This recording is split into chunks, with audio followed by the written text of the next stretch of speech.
आज भनेको कार्तिक 2 गते 2082 साल हामी यहाँ लसुन रोप्ने कार्यक्रम गर्दैछौँ। 3 जना भएर लसुन चाहिँ रोपिसक्यौँ। कार्तिक 2 गते आइतबार यो चाहिँ ड्याङ बनाइसक्यो। यहाँ यो छेउछेउमा चाहिँ रायो साग र मुला रोपिदिएको छु। माथिल्लोपट्टि पनि छेउछेउमा यहाँ नानाले लसुन रोपेर यहाँ फेरि दबाई हान्दै हुनुहुन्छ। मल यसरी ड्याङ बनाएर गरिएको छ। उता फ्यालिदिनु न। ड्याङ बनाएर यसरी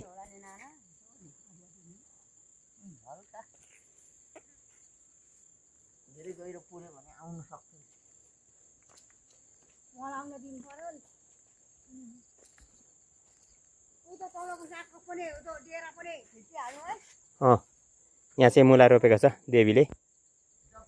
उता तल्लोमा चाहिँ साग रोप्ने।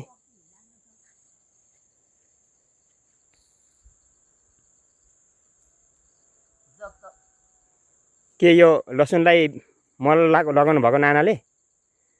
ए अनि के कुहुँदैन त्यसो गर्दाखेरि लसुन पछि कुह्यो भने त बर्बाद भयो त।